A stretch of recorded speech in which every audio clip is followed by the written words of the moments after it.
Shalom, sean bienvenidos a nuestra clase de esta semana. Nuestra sección es Haftarat Shabua y como bien sabemos, esta semana se leen dos perashot. Tenemos Hukat y Balach. Cada vez que sucede esto, que se leen dos perashot de la semana, la Haftarah corresponde a la segunda parashá, es decir, Balach. Por tanto, en nuestra sección analizaremos Haftarat Balach. Está en el libro de Mijá Anabí, el libro del profeta Miqueas, capítulo 5, del versículo 7 en adelante. Muy bien. Bueno, no lo vamos a leer, por supuesto que no, pero nada más la parte que vamos a utilizar para nuestro comentario inicia en el capítulo 6, del versículo 1 al versículo 5, dice de la siguiente manera. Oíd ahora lo que dice Hashem. Levántate, litiga con los montes, y oigan las colinas tu voz. Oíd, montes, la acusación de Hashem, y vosotros, perdurables cimientos de la tierra, porque Hashem tiene litigio contra su pueblo, y contra Israel entablará juicio. Pueblo mío, ¿qué te he hecho o en qué te he molestado? Respóndeme. Pues yo te hice subir de la tierra de Egipto, de la casa de servidumbre, te redimí. Y envié delante de ti a Moshe, a Aarón y a Miriam.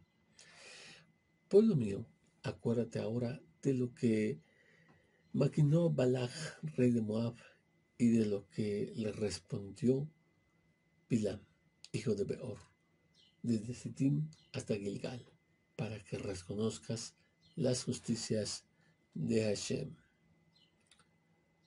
Muy bien.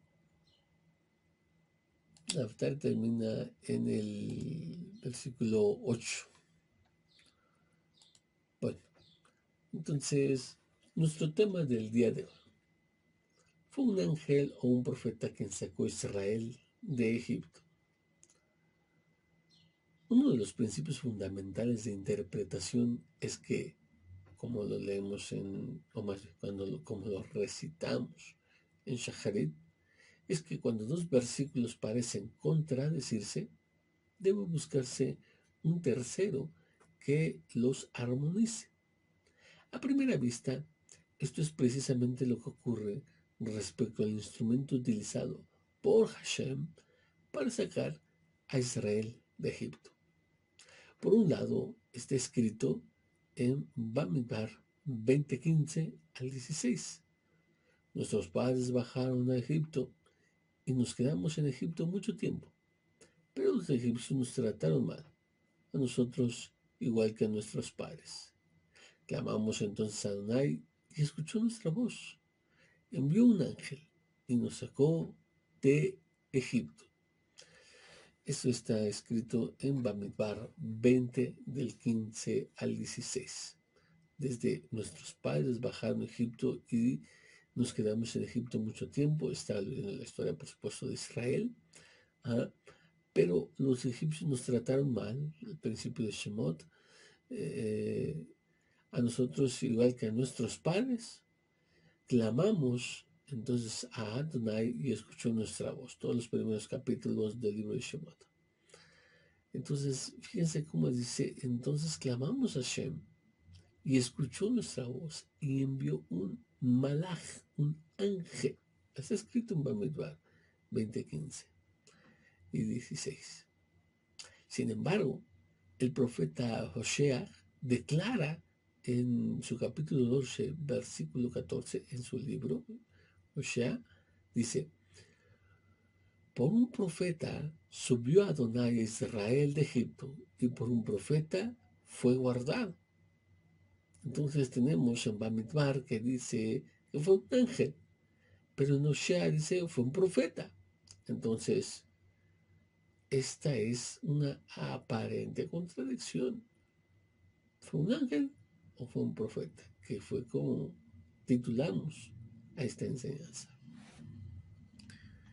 Bueno, entonces nos surge la pregunta, muy válida, al leer estos dos versículos.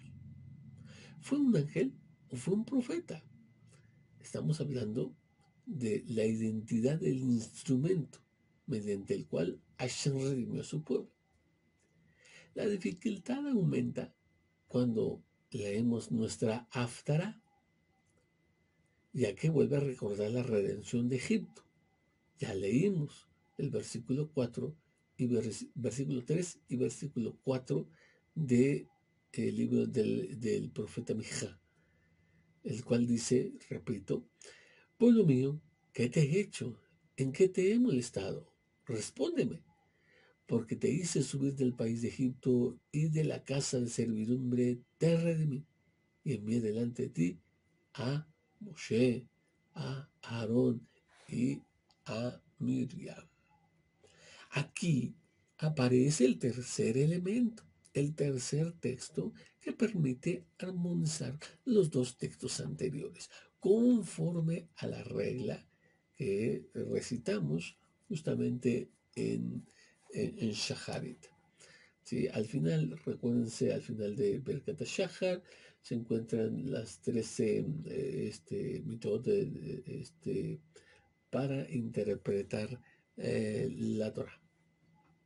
Bueno, una de ellas dice justamente que cuando tenemos dos versículos que parecen contradecirse, esperamos a un tercero. ¿Para qué?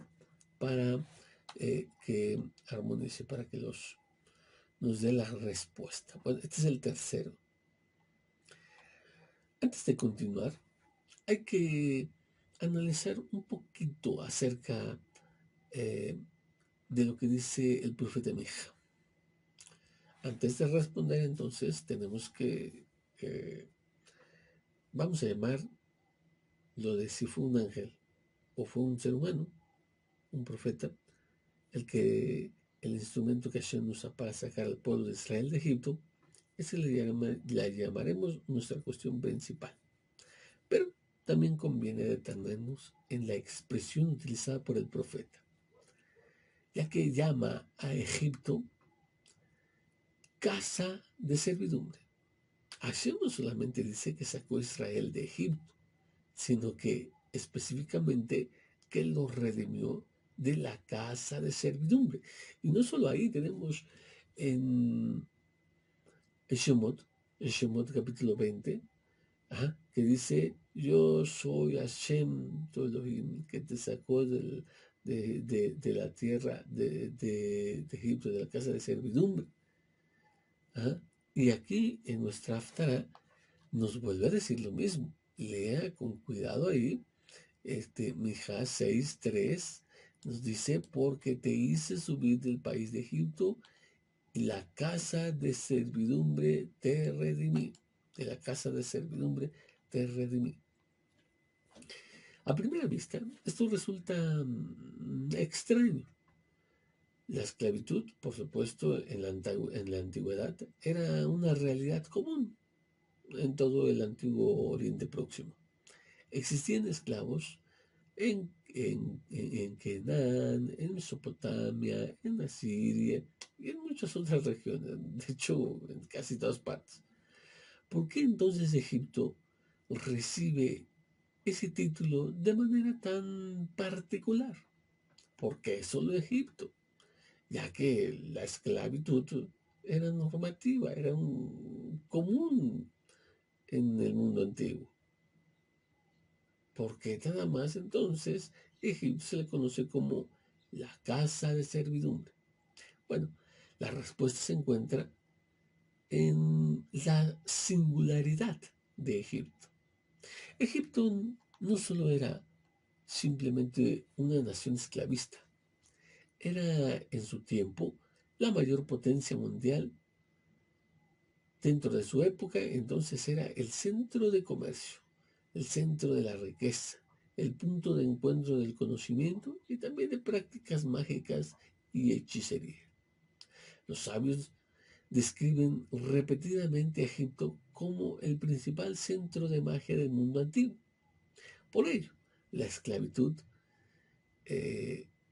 en contexto egipcio, o sea, la esclavitud egipcia poseía una dimensión diferente.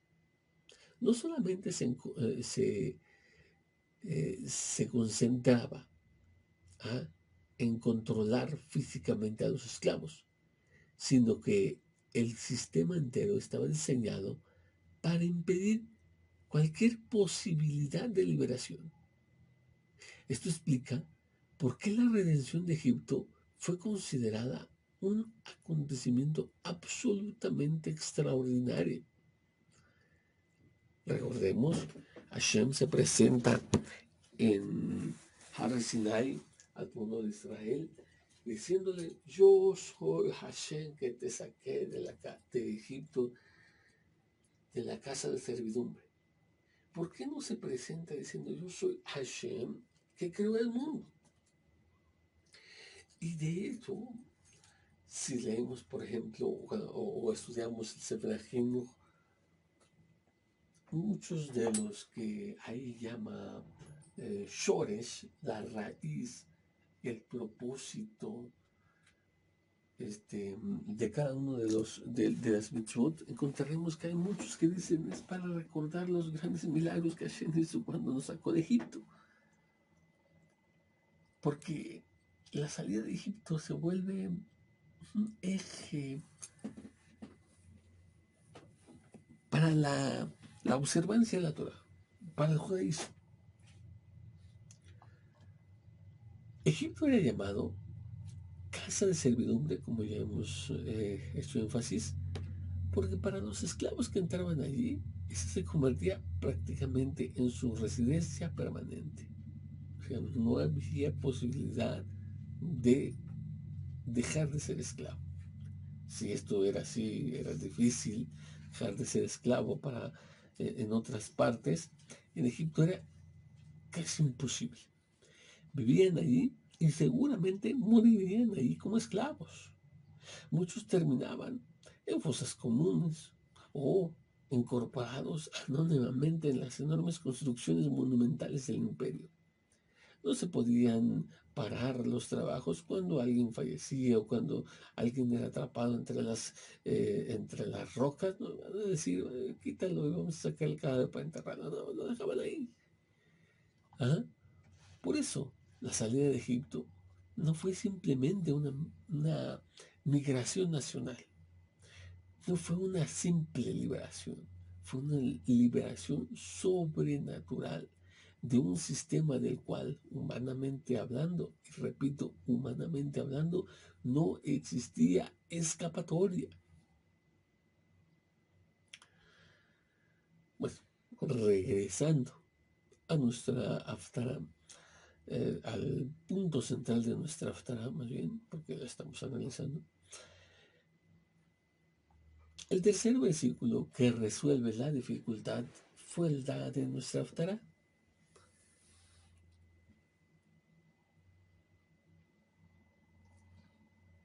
En esta aparente contradicción, Bamidbar, capítulo, no es un momento, Bamidbar, capítulo 20, versículo 15 y 16, nos dice que, voy a leer otra vez: clamamos entonces a Adonai y escuchó nuestra voz, envió un ángel y nos sacó de Egipto. Mientras Hoshea dice: por un profeta subió Adonai a Israel de Egipto y por un profeta fue guardado. Por tanto, en Bamidbar es un ángel, en Hoshea es un profeta. La solución aparece precisamente en nuestra Haftará, repetimos haciendo énfasis, que dice: y envié delante de ti a Moshe, a Aarón y a Miriam. Observemos cuidadosamente, todos los textos hablan del mismo acontecimiento, la redención de Egipto. Todos los textos atribuyen esa redención a los mismos líderes, a esta triada de líderes: Moshe, Aarón y Miriam. Muchas veces se ha tomado el papel de Moshe por ser el más llamativo, más importante, ¿cierto? Pero él no fue encomendado solo Según lo que hemos leído en Mijá Anabí, Hashem envió a Moshe, a Aarón y a Miriam, porque así está escrito, y envié delante de ti a Moshe, a Aarón y Miriam. Muchos podríamos simplemente quedarnos con lo de la película y ver que el protagonista, el protagonista es Moshe, dejándose un poco al lado a Aarón y Miriam. Recordemos la vez que justamente en nuestro libro, en el capítulo 12 de Bamidbar, nos dice como Aaron y Miriam dijeron, ¿acaso solamente a través de Moshe ha hablado Hashem? Y no, también hablaba por medio de Aarón y por medio de Miriam. ¿Sí? Ellos argumentaron esto porque pues esa era la realidad. Fueron los tres enviados. Hashem envió a los tres, pero las películas nos han hecho creer, o más bien, las películas nos han mostrado solamente la faceta del líder de Moshe, dejando opacados a Aarón y a Miriam. Sin embargo, el pasaje llama a los tres profetas. ¿Ah? Porque en José dijo por un profeta. Sí, el principal era Moshe, por supuesto, pero según lo que tenemos en Mijá, también Aarón y Miriam. Y Miriam, de hecho, se le dice también profetiza. Aarón también tenía este nivel, ¿sí? de profecía, obviamente no como Moshe, como bien sabemos. En el séptimo principio de la fe judía dice, Moshe es el padre de los profetas anteriores a él y posteriores a él. O sea, Aarón no tenía el mismo nivel. Y eso es también lo que se puede entender cuando se dice, dile a Aarón tu hermano, la Torah lo dice, dile a Aarón tu hermano que no entre en todo momento al hogar sagrado. ¿Por qué? Para que no muera. Dile a Aarón tu hermano. De ahí enseña el Rambam. A Aarón tu hermano no, pero a ti sí. Moshe, el máximo grado de la profecía.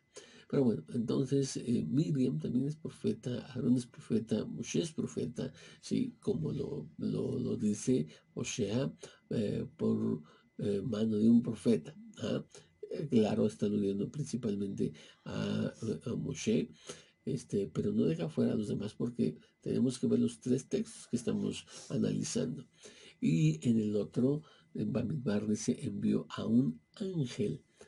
Está hablando igualmente de Moshe, pero en este caso la palabra malach está aplicado a un ser humano, a Moshe, también a otro ser humano, a Aarón, y también a una mujer, otro ser humano, a Miriam. La conclusión es evidente. En este contexto, la palabra ángel no se refiere necesariamente a un ser celestial, sino a un mensajero divino. Respecto al concepto de el ángel humano, la palabra malach significa literalmente mensajero. En numerosos lugares del Ketuvei HaKodesh, las Sagradas Escrituras, la misma palabra designa tanto a seres celestiales como a seres mortales y humanos. Son emisarios humanos. Por ello, no existe contradicción alguna entre lo que plantea el texto de Bamidbar y lo que plantea el texto de Hosea. El ángel del cual se habla en Bamidbar alude a tres personas: a Moshe, a Aarón y a Miriam. Y el ángel, perdón, ese es el ángel de Bamidbar, pero el profeta de Hosea es también una alusión a Moshe, a Aarón y a Miriam. Por tanto, Moshe, Aarón y Miriam actuaron como mensajeros divinos. Y eso es precisamente lo que dice tanto Aarón como Miriam cuando en el pasaje del capítulo 12 de Bamidbar ellos dicen, ¿acaso solamente a través de Moshe ha hablado Hashem? No, es también a través de ellos, decían la verdad. Sí, Aarón y Miriam también son profetas. Ajá, no al nivel de Moshe, por supuesto, porque Moshe es el más grande de los profetas, por supuesto, como lo dice el séptimo principio de la fe judía, Moshe es el padre de los profetas anteriores y posteriores a él. Pero aún así, Aarón y Miriam actuaron también como mensajeros divinos. Ambos, los tres, estos tres hermanos eran tan elevados espiritualmente hablando que en su misión fueron llamados o designados con el mismo término que se llama o se designa a los seres mensajeros celestiales.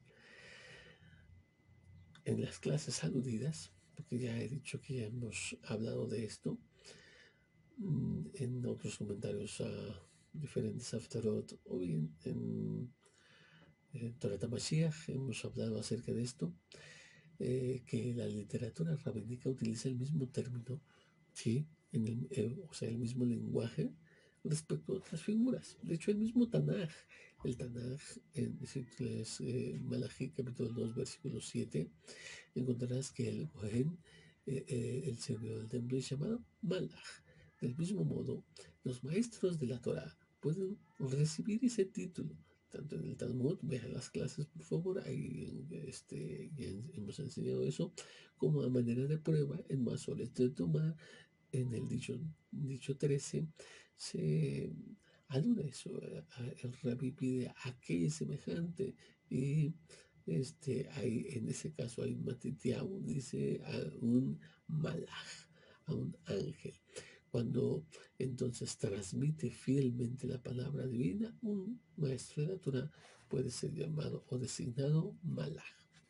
Sobre este principio escribe el Rambam en su famoso trabajo Morene Mujim, la guía de los perplejos, la parte 2, en el capítulo 42 dice, ya hemos enseñado que la palabra ángel es homónima y que se refiere también al profeta. No imagines que puede ser visto un ángel u oída su palabra, como no se ve, no sea en visión o en sueño profético, conforme al principio establecido de que yo me hago conocer a él en visión y le hablo en un sueño.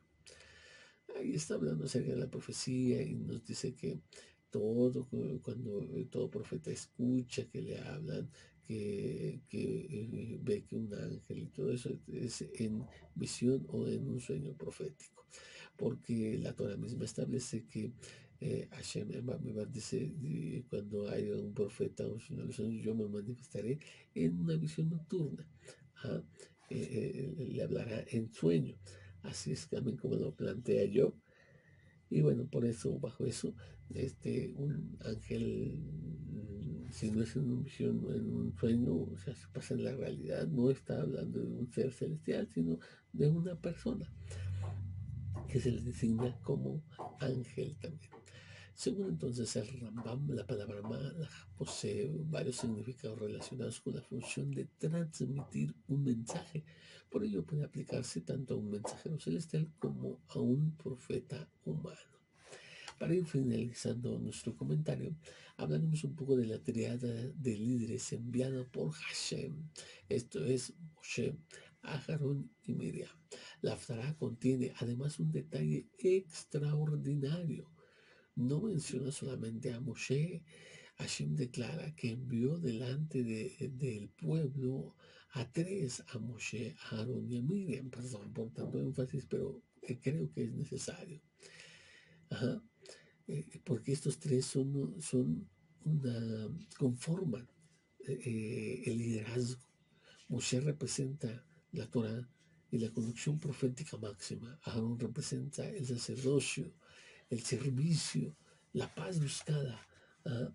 Del consagrado. Miriam representa la inspiración profética y la conducción espiritual del pueblo judío, pero en su faceta femenina, también muy necesaria. No es casualidad que la tradición rabínica vincule tres grandes dones del desierto con estos tres líderes. Vean, por ejemplo, lo que comenta la Mora Naomi en su enseñanza acerca del pozo de Miriam. Entonces, Israel recibió el maná por mérito de Moshe, recibió las nubes de gloria por mérito de Aarón y recibió el pozo de agua por el mérito de Miriam. Por eso Hashem puede afirmar, por un profeta subió Adonai a Israel de Egipto y por un profeta fue guardado. Es lo que dice Hosea, ¿ah? Porque a través de estos tres Hashem los hizo salir de Egipto y a través de estos tres los guardó durante el desierto. La redención no terminó con la salida de Egipto. Hay que hacer mucho énfasis en eso. La redención no es simplemente salir de Egipto. El pueblo fue preservado durante toda su travesía y recordemos que después de que les dado como castigo 40 años que fueron deambulando en el desierto, ahí fueron guardados. ¿Ah? Todo fue preservado a través de la guía, del mérito de estos tres mensajeros de Hashem. Cuando falta Miriam, se acaba el agua. Cuando falta Aarón, también tenemos. ¿Por qué? Porque ellos eran columnas, ¿sí? Ellos eran parte del liderazgo. La enseñanza espiritual de aquí, ¿qué podemos aprender aparte de todo lo que hemos dicho? Nada más vamos a condensarlo a manera de conclusión. La aparente contradicción entre Bamidbar y Hosea termina revelando una verdad profunda. La redención de Israel fue obra exclusiva de Hashem, por supuesto. Sin embargo, Hashem decidió realizarla mediante instrumentos humanos. Contenían un nombre, Moshe, Aarón y Miriam. Fueron hombres y una mujer de carne y hueso, pero actuaron como malajim, como mensajeros del cielo. Lo que Hashem les ordenaba, hacían, como lo hacen los ángeles. Lo que encomendaba a Hashem decir, ellos lo decían. Obedecían su voluntad. Eso enseña que el verdadero líder espiritual no busca protagonismo propio y no es simplemente una persona que está sobre todos, tiránicamente. No, es un conjunto de líderes. Aquí tenemos a tres, a Moshe, a Aarón y a Miriam. Usualmente es así. Es el que va adelante como cabeza. Comúnmente son también parte del liderazgo, familia suya. Y eso no tiene que verse mal ni interpretarse como lo, lo hizo el grupo de Korach, ¿no? Korach, en la parasha pasada, en Parashat Korach, justamente vemos su rebelión. Ellos dicen, ya es suficiente de ustedes, o sea, tú ya eres líder, y Aarón también ya está, y bueno, y para los demás, ¿qué? Pero si vemos lo que dice el profeta Mijá, fue Hashem quien envió a estos tres hermanos, a Moshe, a Aarón y a Miriam. Por eso la Haftarah recuerda simultáneamente la redención de Egipto y a los tres grandes líderes enviados delante de Israel. Hashem fue quien redimió, ¿sí? Y usó a Moshe, a Aarón y a Miriam. Los usó.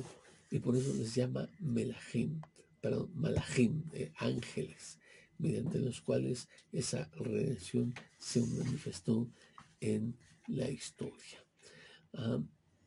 Muy bien, entonces derivamos de ahí que la dirección, el liderazgo, debe haber un grupo, ¿sí? Y todos estos son enviados por Hashem y no debe interpretarse cuando son familias como